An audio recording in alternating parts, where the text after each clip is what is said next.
በእንደዚህ አይነት ኤራ ላይ ማለት ነው ሲቲን እያየው በመደገፌ በጣም ደስተኛ ነኝ። ማርያምን ነው የምላችሁ። በጋርዲዮላ ኤራ ሁሉንም አይቻለሁ አብሬ ሁሉንም ዋንጫ 6 ፕሪሚየር ሊግ ጀምሮ እስከ ትሬብል እስከ ቻምፒዮንስ ሊግ እስከ 4 ተከታታይ እስክበላ እንግሊዝ ውስጥ የነበረውን 4ቱንም ዋንጫ ያለውን እንዳለ ስበላ ሴንቹሪያስ አይቻለሁ። 100 ነጥብ ቲም ሲወስድ አይቻለሁ። ብዙ ሪካርድ ጋርዲዮላ ሲሰባብር አይቻለሁ እና በዛ ደግሞ በጣም እድለኛ ነኝ። በርናንዶ ሲልቫ እኔ ለሱ ቃል የለኝም። ማርያምን ምን ያህል አንደርሬትድ እንደሆነ ጆን ስቶንስም እንደዛው። እንግዲህ አመቱን በሁለት ዋንጫ እንደዚህ ሁለተኛውን ጨርሰናል። ጋርዲዮላ ተለይቶናል። እሱ ነው የሚደብረው። በርናንዶና ጆን ስቶንስንም አጥተናል። ግን ኔክስት ሲዝን በደንብ እንመለሳለን ሲቲዝንስ።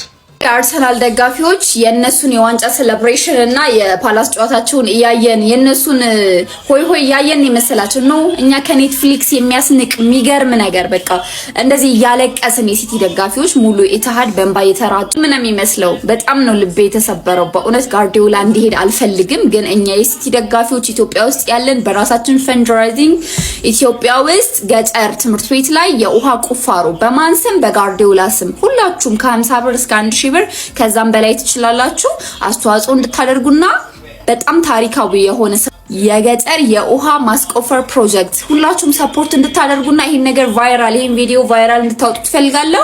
ካፕሽን ላይ አስቀምጥላችኋለሁ። ቴሌግራም ማንሲቲ አዲስን እየተቀላቀላችሁ። በእግር ኳስ አንድ ክፉ ነገር አለ፣ ስንብት።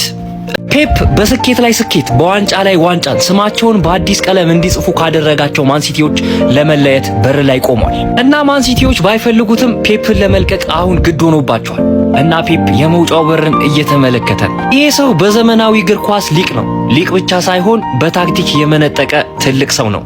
መጀመሪያ ጊዜ ማንሲቲን ሲቀላቀል ጁላይ 1 2016 ነበረ እና ከ10 ዓመታት በኋላ ማንሲቲዎችን ይሰናበታል እና ይሄ ዜና መጥፎ የሆነው ለማንሲቲ ደጋፊዎች ብቻ አይደለም። እኛ ፕሪሚየር ሊጉንና እግር ኳስን ወደን ለምናይ ሰዎችም ጥሩ ዜና አይደለም እውነት ለመናገር። ፔፕ ግን የሚወደውን ማንሲቲ ጥሎ ሲሄድ ዝም ብሎ አይደለም ጥሎ የሄደው። ከሚወዳቸውና ካፈራቸው ብዙ ተማሪዎች መካከል ለአንደኛው ነው ቁልፉን ሰጥቶ የሄደው፣ ኤንዞ ማሬስካ።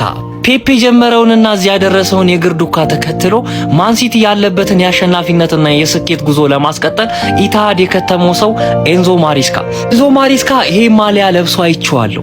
ምንም ባልተመቻቸና ጥሩ ባልሆነ ሁኔታ ውስጥ ዋንጫዎችን ወደዚህ ቤት ይዞ መጥቷል። ያው ዋንጫ ማምጣት የዚህ ቤት ባህል ቢሆንም ኤንዞ ማሪስካ ሲመጣ ግን ማንም ለዚህ አልጠበቀው። ምክንያቱም ከታችኛው ሊግ ከሌስተር ሲቲ ነበር የመጣው። እንዴት ቼልሲን የሚያክል ክለብ አንድ ማንም የማያውቀው አሰልጣኝ ያውም ከሻምፒዮንሺፕ የመጣ አሰልጣኝ ቼልሲን ሊረከብ ቻለ ብሎ ብዙ ሰው ጥያቄ አስነስቶ ነበር። ኤንዞ ማሪስካ ግን በመጣበት ዓመት ነበረ ትልቅ ዋንጫን ያሳካው ለቼልሲ። ያው ሁኔታዎች እዚህ ጥሩ ስላልነበሩና መግባባት ስላልተፈጠረ ቼልሲ ለቆ መውጣት ችሏል። ግን አንድ ነገር ልንገራችሁ ሲቲዝንስ፣ ትክክለኛውን ምርጫ ነው የመረጣችሁት። እመኑኝ፣ ትክክለኛውን ምርጫ ነው የመረጣችሁት። ኤንዞ ማሪስካ መልካሙን ሁሉ እመኝልሃለሁ። የስኬት ዓመታትን ከማንሲቲ ጋር እንደምታሳልፍም ተስፋ አደርጋለሁ። ሐሳባችሁን ኮሜንት ላይ ቻማችሁ። ኩራቴን በለሃ እምነቴን በለሃ ፍቅር የተራበው ልቤ በጥፎችሽ እንደ ልጅነት የቁርጥ ቀን ደረሰ ጋይስ። ወይኔ ጉዴ! እንዴት ነው ይሄ ነገር ማለት እኔ አላቅም። እኔ ስንት ጊዜ ይሄንን ነገር ላለማሰብ እየሞከርኩ ነበር እስካሁን የቆየሁት። አይኖ ብዙ ዘገቦች እኮ ተዘግበዋል፣ ብዙ ነገር ሰምተናል፣ ብዙ ነገር አይተናል። ሊለቁ የሚችሉበት ምክንያቶች በጣም ብዙ አሉ እኮ። እንዴት ነው ይሄን መቀበል የምንችለው? ወይኔ ጉዴ! በፕሪሚየር ሊግ ዋንጫ እንቀያየር። በእውነት አርሰናል ይሄንን አመት ፕሪሚየር ሊጉን አሸንፎ ጋርዲዮላ ከሆነ ላይ 10 አመት ቢቆይ ይሻለኛል ለኔ ጋርዲዮላ ከሚለቅ። ወይኔ ጉዴ! እንዴት ነው ሲቲን ካለ ፔፕ የምናስበው? ኢየሱስ። እሺ ሲቲዝንስ፣ እንግዲህ እግዚአብሔርን በጣም ነው የከፋኝ የምር። እኔ እንደ ዛሬ ከፍቶኝ አያውቅም የምር።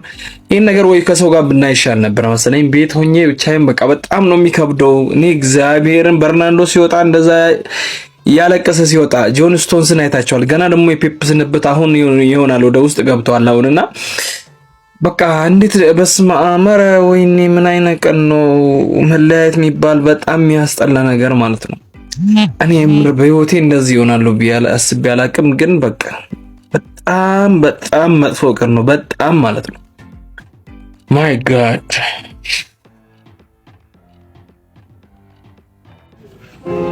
እንደ ዛሬ የሚያስጠላ ቀን አሳልፌ አላውቅም ነው የምልህ። በቃ ቲቪ በስርዓት መከታተል አልችል፣ መብራት ይጠፋል፣ የነዚህን በስርዓት መከታተል አልችል። ኧረ እንደ ዛሬ አሳዝኖኝ አያውቅም። እግዚአብሔር ሲልቫ እንደዚህም በይኔ ያምጣው። ኧረ በስመ አብ ገና እየገባ እያለ ነው ላይ እያለቀሰ የገባው ስቶንስ ፔፕ። ኧረ በስመ አብ እግዚአብሔርን ኬዲቢ ባለመገኘቱ ቅር ብሎኝ ነበር። ምን ነው ምናምን እያልኩ ነበረ፣ ግን የናፖሊ ጨዋታ ነበረበት በተመሳሳይ ሰዓት ማለት ነው። እዚህ ጋር ሲልቫ ማርያምን እኔ ቃል የለኝም ለሱ። በስመ አብ በጣም ነው ያሳዝነው። ፔፕ ራሱ በስመ አብ ጨክነ ልትወጣ ነው በቃ ጨክነ።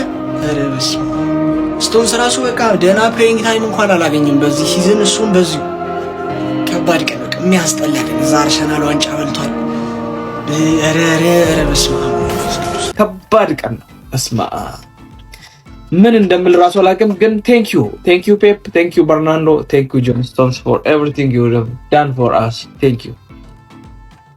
እሺ ጋይስ በጣም መጥፎ ቀን እንደምንም እየሄደ ነው። ለማንኛውም ጋርዲዮላን ሸኝተናል። እንደምታዩት በእንባ ታጅቦ ሲያለቅስ ነበር። ለምንድን ነው እንደምትወዱኝ ያለ አንተን ያልወደድም ማንን ልንወድ ነው ጋር ፔፕ። እና በየትኛውም ታይም ካገኛችሁ ንቀፉኝ፣ የሲቲን ደጋፊ ኮናችሁ አለ። ወይኔ ባረገውና ብናገኝማ ማቀፍ አይደለም ተሸከመን ሁሉ ብንሄድ ደስ ይላል። ለማንኛውም ላደረክልን ነገር በሙሉ አሰልጣኛችን ፔፕ ጋርዲዮላ በጣም እናመሰግናለን። በርናንዶ ሲልቫ ገና ከመልበሻ ቤት ሳይወጣ ነበር እያለቀሰ የነበረው። በቃ ዛሬ ቀናችንም ሙሉ ለቅሶ በለቅሶ ያደረገው አንደኛ እሱ ነው። በርናንዶ ሲልቫ ምን አይነት ተጫዋች ነበር! እናመሰግናለን ላደረክልን ነገር። ሌላው ጆን ስቶንስ ነው። ጆን ስቶንስ ደግሞ እሱም እንደዛው እያለቀሰ ነበረ። በቃ ዛሬ ኢቲሃድ እንባ በእንባ ነበር። እዚህም ያለ ነው እንደዛ። በጣም ከባድ ቀን ነበረ። ሌሎቹም ባክሩም ስታፎች ከፔፕ ጋር ተሸኝተዋል። ሌላው ደግሞ ሌላ ቪዲዮ ግን እንሰራለታለን። በስነ ስርዓት ያልተሸኙት ኤደርሰን እና ጉንዶጋንም ሽኝት ተደርጎላቸዋል። እኔ ምንም ማለት አልችልም። እናመሰግናለን። በቃ ዛሬ እኛ ለሲቲ ደጋፊዎች ከአርሰናል ዋንጫ መብላት በላይ ህመም የሆነብን በጣም ትልቅ ነገር ምንድነው? አሰልጣኛችን በጣም የምንወደው ፔፕ ጋርዲዮላ ማንቸስተር ሲቲ ለቆ ሊወጣ ነው። ከዛ ደግሞ በጣም የሚያመው ምንድነው? ኤንዞ ማሬስካ ሲቲ ሊያሰለጥን ቼልሲ እንኳን ከፍ ብሎ ያባረረው ሰውዬ መቶኛ ጋር ምን ሊሆን ነው? እኔ ማለት ይቅርታ አድርጉልኝና ምኑም አልተመቸኝም። ምኑም በቃ አላቅም። እስካሁን ይጓጓሁት አሰልጣኝ ፔፕ ጋርዲዮላ 10 ዓመታትን ካሳለፈበት ማንቸስተር ሲቲ መልቀቁ ይፋ ከሆነ በኋላ የመጨረሻ ጨዋታውን አድርጎ የሰጠውን ጋዜጣዊ መግለጫ በዚህ ቪዲዮ ላይ ይዤላችሁ እንደተለመደው ቀርብ ያለው ኮፒ ሊንክ ሪፖስት እያደረጋችሁ አካውንቱን ፎሎ እያደረጋችሁ መረጃዎቹን ከኔ ጋር መከታተል ትችላላችሁ። ፔፕ ጋርዲዮላ እንግዲህ በጋዜጣዊ መግለጫው ላይ እንደተናገረው ከሆነ ከሱ ጋር 10 ዓመታትን ቆይቶ ከማንቸስተር ሲቲ ስለተሰናበተው በርናንዶ ሲልቫ ተጠይቆም ሲናገር እኔ ብዙ ጊዜ አላለቅስም፣ ነገር ግን በርናንዶ ሲልቫ ሲያለቅስ ስመለከተው አብሬው አልቅሻለሁ፣ እንዳታለቅስ ብዬ ነግሬው ነበረ፣ ስለዚህ እኔም አብሬው አልቅሻለሁ ሲል ተደምጧል። ከዚህ በተጨማሪም ፔፕ ጋርዲዮላ ከማንቸስተር ሲቲ ጋር የተለያየበት መንገድን ከባርሴሎና ጋር ኮምፔር አድርገው ጋዜጠኞች ላቀረቡለት ጥያቄ ተመሳሳይ ነው፣ ነገር ግን ይቅርታ አድርጉልኝና እኔ ለባርሳ በጣም የተለየ ስሜት ነው ያለኝ፣ እዛ ኳስ አቀባይም ነበርኩኝ፣ እነሱ ሁሉንም ነገር ነው የሰጡኝ ሲል ተደምጧል ማለት ነው። ከዚህ በተጨማሪም የባርሳ ደጋፊነቱን አክሎም ተናግሯል ማለት ነው። ፔፕ ጋርዲዮላ ከዚህ በተጨማሪም በሱ ኤራ እንግዲህ በጣም ትልቅ ተፎካካሪ የነበረውን አሰልጣኝ የርገን ክሎፕ የሊቨርፑሉ አለቃን በማስመልከት ይህንን አስተያየት ሰጥቷል። እሱ እጅግ በጣም የተለየ ቪዲዮ ሰርቶ ልኮልኝ ነበር፣ እናም ደግሞ ይህንን ለዘላለም ሳስታውሰው እኖራለሁ ሲል ተደምጧል። ከዚህ በተጨማሪ በመጨረሻ ጨዋታው ኢቲሃድ ላይ እንግዲህ 2-1 አስቶን ቪላ ባሸነፈበት ጨዋታ ላይ የአስቶን ቪላውን አለቃ ኡናይ ኤምሬ በማስመልከት ፔፕ ጋርዲዮላ ያለውን አድናቆት ገልጾለታል።